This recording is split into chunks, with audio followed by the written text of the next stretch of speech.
হরে Krishna, Radhe Radhe. GK BKM চ্যানেলে আপনাদের সবাইকে সুস্বাগতম। আমি বিবেক মল্লিক। আজকে আমি আপনাদের জানাবো স্বর্গে যাওয়ার প্রকৃত অধিকার কার। আজকে আমি স্বয়ং যমরাজ ও 5 জনের একটি গল্প শোনাবো। একজন চোর, একজন পতিতা, একজন রাজার সৈনিক, একজন বিদ্বান ব্যক্তি ও একজন ধনবান চাষি। এদের কাহিনী আপনাকে বুঝতে শেখাবে এই জগৎ সংসারে সবথেকে ঘৃণ্য পাপ কাজ কী, আর পুণ্য কাজই বা কী। স্বর্গে যাওয়ার প্রকৃত অধিকারী কে, আর এমন কোন কাজ আছে যেটা করলে মানুষ নরকে যেতে বাধ্য। আজ আমরা ধার্মিক কথার মাধ্যমে জানব পূজাপাঠ ও অন্যান্য ধরনের ধার্মিক কর্ম করার কারণেও মানুষ কেন নরকে যায়, এবং অত্যাধিক পাপ কাজ করলেও কোন কারণে মানুষ স্বর্গে যাওয়ার অধিকারী হয়। তাই আজকের এই ভিডিওটা অত্যন্ত গুরুত্বপূর্ণ হতে চলেছে। স্কিপ না করে পুরো ভিডিওটা দেখুন। এক সময় মধ্য দেশে একই সঙ্গে 5 জন মানুষের মৃত্যু ঘটেছিল। সেই 5 জন একসঙ্গে যমালয়ে পৌঁছালেন। যমালয়ের দৃশ্য দেখে তারা সবাই ভয়ভীত হয়ে গেলেন। বিশাল আকারে যমরাজ স্বর্ণ দ্বারা নির্মিত সিংহাসনে বসে আছেন। ওনার পাশে চিত্রগুপ্ত বসে আছেন, যার কাছে প্রত্যেকটি মানুষের কৃতকর্ম লেখা রয়েছে।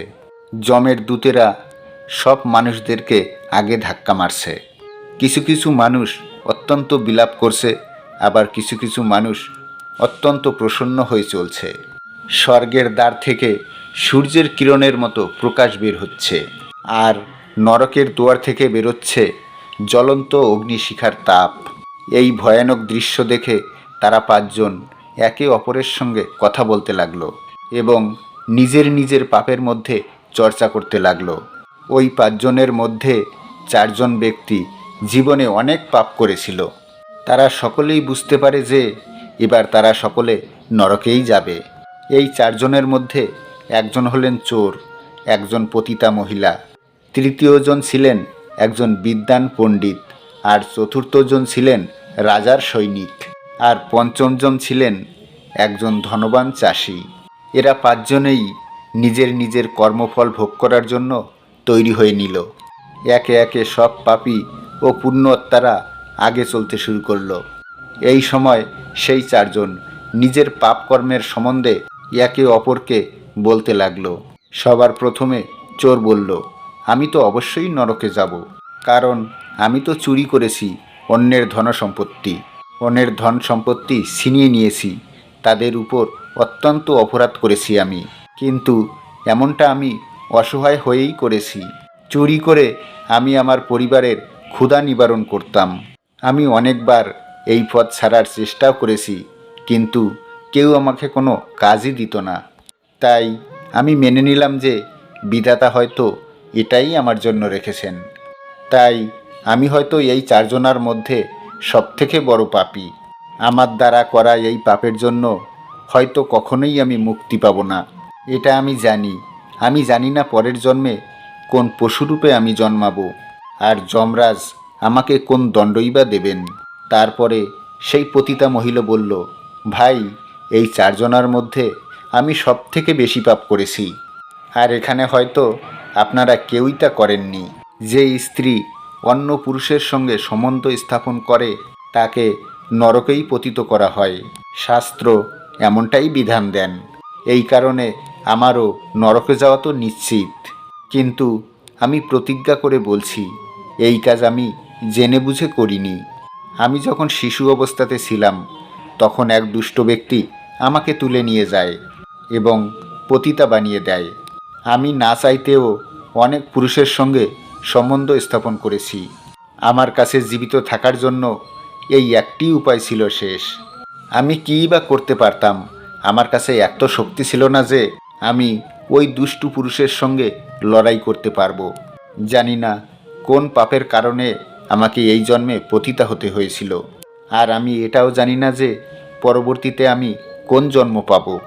আমি যা পাপ করেছি তার থেকে তো এটাই প্রমাণিত হয় যে আমিও নরকেই গমন করব। এরপর ওই রাজার সৈনিক বলতে লাগলো, ভাই, 4 জনার মধ্যে আমিই তো সবচেয়ে বড় পাপী। আমি রাজার সৈনিক হবার কারণে সবার উপর জোর জুলুম করতাম। আমি কত লোকেরই না প্রাণ নিয়েছি, না জানি কত অসহায় সরল দরিদ্র মানুষকে আমি অত্যাচার করেছি, না জানি কত ব্যক্তিরা আমার কাছে শাস্তি পেয়েছে। যমরাজ কখনোই আমাকে ক্ষমা করবে না। আমি নিশ্চিত রূপে নরকেই গমন করব। কিন্তু এই সকল পাপ আমি জেনে বুঝে করিনি। আমার প্রাণের ভয় ছিল এবং আমার পরিবারের রক্ষার্থেই আমি এই পাপ কর্ম করেছি। আমাদের রাজা আমাদের যা উপদেশ দিতেন তাই আমাদের পালন করতে হতো। রাজার বৃদ্ধ আচরণ করা তো কোনো সাধারণ মানুষের কাজ নয়। এই সকল পাপ কর্ম করার সময় আমার অত্যাধিক দুঃখ হতো এবং জানতাম যে এই সকল পাপ করলে আমি নরকপ্রাপ্ত করব।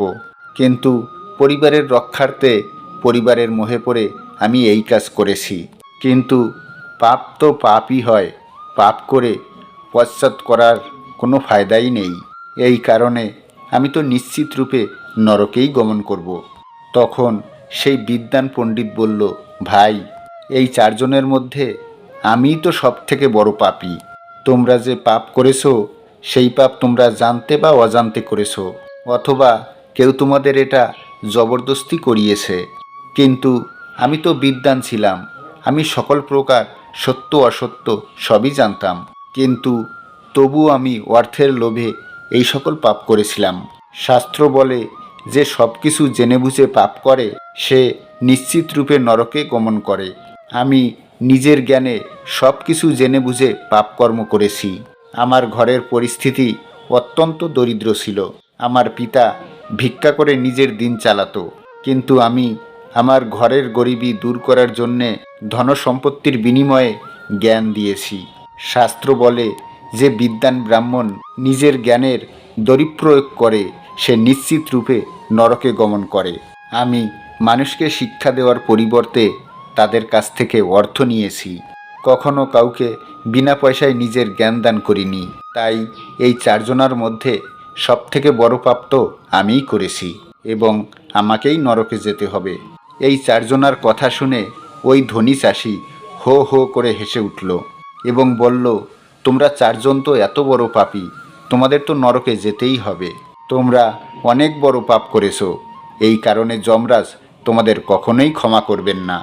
এখানে উপস্থিত আমি সবথেকে বেশি পুণ্য অর্জন করেছি। আমি আমার জীবিতকালে অনেক পুজো পাঠ করেছি, ব্রাহ্মণদের দক্ষিণা করেছি, আমি মৃত্যুর পূর্বে গাভীদানও করেছি। আর এখন আমার পুত্র পরিজনেরা বড়সড় করে কার্যক্রম করছে। তারা আমার জন্য শ্রাদ্ধ, দান, দর্পণাদিন সমস্ত ক্রিয়া সম্পন্ন করছে, আমার জন্য যজ্ঞ করছে। তাই সবার থেকে পূর্ণবান তো আমিই হব। আমার 3 পত্নী, 10 জন পুত্র সন্তান আছে এবং তারা আমার আত্মার শান্তির জন্য প্রার্থনা করছে। এছাড়া আমি আমার জীবিতকালে কোনো পাপ করিনি, আর যদিও বা করে থাকি তা পুত্র পরিজনের দ্বারা শ্রাদ্ধাদি করার ফলে আমার সমস্ত পাপ নষ্ট হয়ে যাচ্ছে। আমি প্রতিদিন মন্দিরে যেতাম, দেবদেবীর পুজো করতাম, আমার দুয়ারে আসা অতিথিদের সেবা শ্রদ্ধা করতাম এবং এই কারণে আমার পুরো বিশ্বাস আছে যে যমরাজ আমাকে নরকে পতিত করবেন না এবং আমার মুখ্যের প্রাপ্তি হবে। এরপর এরা 5 জন ধীরে ধীরে এগোতে লাগলো। এবার যখন সময় আসলো তখন এই 5 জনার পাপ ও পুণ্যের মূল্যায়ন করা হলো। প্রথমে সেই চোরের লেখাজোখা বের করলেন চিত্রগুপ্ত। কিছুক্ষণ বিচার করার পর তার পাপ পুণ্যের মূল্যায়ন করার পর যমরাজ তাকে স্বর্গের দিকে পাঠালেন। এই নির্ণয়টি শুনে চোর আশ্চর্য হয়ে গেল এবং অত্যন্ত প্রসন্ন হয়ে সে স্বর্গের দরজার দিকে চলে গেল। এরপরে সময় আসলো সেই পতিতা মহিলার। চিত্রগুপ্ত এবার তার লেখাজোখা বের করলেন এবং কিছুক্ষণ চিন্তা করার পর তার পাপ পুণ্যের মূল্যায়ন করার পর যমরাজ তাকেও স্বর্গের দিকে পাঠালেন। এই বিচিত্র নির্ণয়ের ফলে সেই পতিতা মহিলাও অবাক হয়ে গেলেন। তার যমরাজের নির্ণয়ের বিশ্বাস হলো না এবং সে কিছুই না বলে সে স্বর্গের দিকে রওনা দিল। তারপর সময় আসলো সেই রাজার সৈনিকের। চিত্রগুপ্ত তারও লেখাজোখা বের করলেন এবং কিছুক্ষণ মূল্যায়ন করার পর সবাইকে অবাক করে যমরাজ তাকেও স্বর্গের দিকে প্রেরণ করলেন। যমরাজের এমন নির্ণয়ের ফলে সেই সৈনিকটি অত্যন্ত অবাক হয়ে গেলেন এবং কিছু না বলে সেও স্বর্গের দিকে রওনা দিল। এরপর সময় আসলো সেই বিদ্বান ব্রাহ্মণের। চিত্রগুপ্তও সেই বিদ্বান ব্রাহ্মণের লেখাজোকাগুলো বের করল। কিছুক্ষণ বিচার বিবেচনা করার পর সেই ব্রাহ্মণকেও যমরাজ স্বর্গের দিকে প্রেরণ করলেন। তখন সেই বিদ্বান ব্রাহ্মণ ভাবল, আমি তো অনেক পাপ করেছি, তাহলে আমাকে কেন যমরাজ স্বর্গের দিকে প্রেরণ করছেন? এরপর মনে মনে সেও অত্যন্ত প্রসন্ন হলো এবং স্বর্গের দুয়ারের দিকে রওনা দিল। এই চারজনকে স্বর্গের দুয়ারে পাঠানোর জন্য ওই ধনবান চাষি অত্যন্ত অবাক হয়ে গেল এবং সে অত্যন্ত ক্রুদ্ধ হয়ে গেল। সে ভাবতে লাগলো, এটা কেমন ন্যায়? পাপীদের স্বর্গে যাবার অনুমতি দিচ্ছেন যমরাজ, এটা কি করছেন? তাহলে আমি যে এত পুণ্যের কাজ করেছি তার ফল কি হতে পারে? পাপী এবং পুণ্যবান যদি একই জায়গাতে থাকবে তবে পূর্ণ করার ফায়দা কি? এইসব প্রশ্ন ওই ধনবান চাষির মধ্যে আসতে থাকলো। এরপর ওই পূর্ণবান চাষিকে যমের দূতরা জোরে ধাক্কা মারল এবং বলল, আরে পাপী, তুই নরকে চল, তোকে নরকে ফেলা হবে। যমরাজ তোকে কখনোই ক্ষমা করবেন না। এটা শুনে সেই ধনবান চাষি অত্যন্ত ভয় পেয়ে গেলেন এবং বলল, আমি তো স্বর্গে যাব, আমি তো কোনো পাপ করিনি। এরপর সেই ধনবান চাষি যমরাজের সামনে এসে দাঁড়িয়ে পড়ল। চিত্রগুপ্ত তার কর্মের লেখাজোকাগুলো বের করলেন এবং তার পাপকর্ম ও পূর্ণ কর্মের মূল্যায়ন করলেন। তখন অবাক করে তার পাপের পাল্লা ভারী হয়ে গেল। তখন যমরাজ সেই ধনবান চাষিকে বলল, তুই তো অনেক বড় অপরাধ করেছিস, তোকে তো নরকেই যেতে হবে।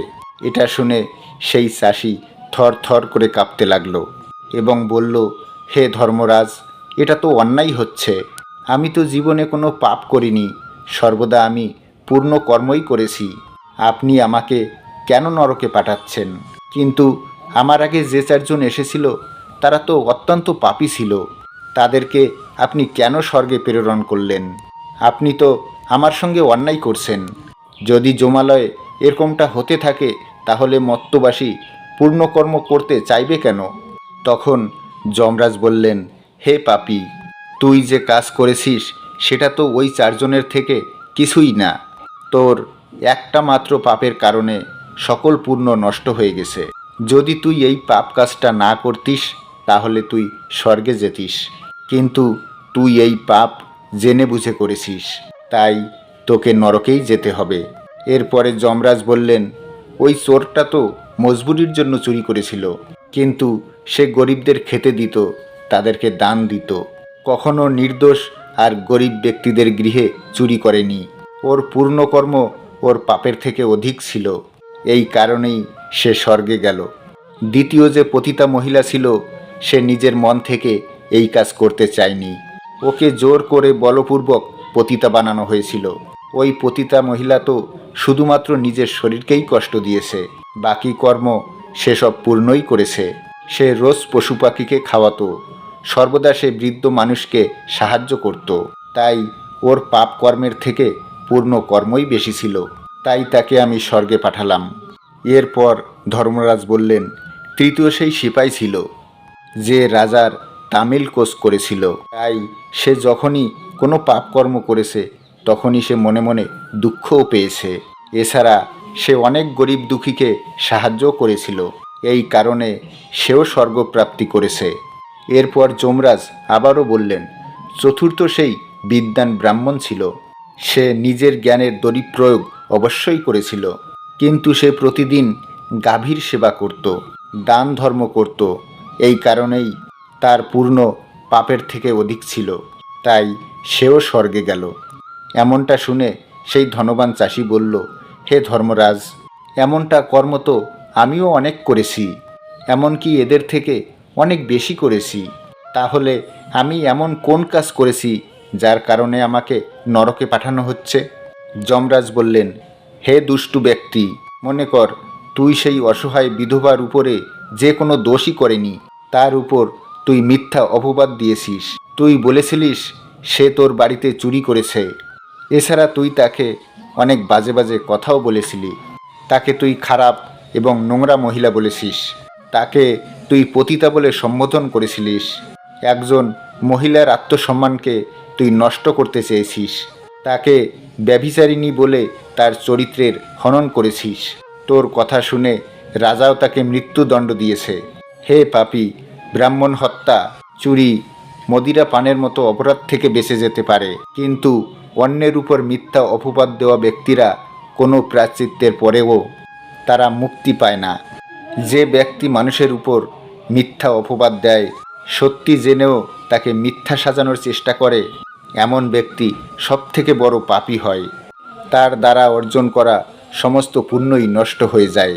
এর কারণে তুই যতই পুণ্য করিস না কেন, এই একটি কারণেই তোর সকল পুণ্য নষ্ট হয়ে গেছে।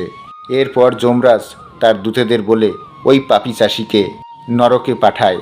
সেই পাপী চাষি কাঁদতে কাঁদতে বিলাপ করতে করতে নরকের দিকে যায়।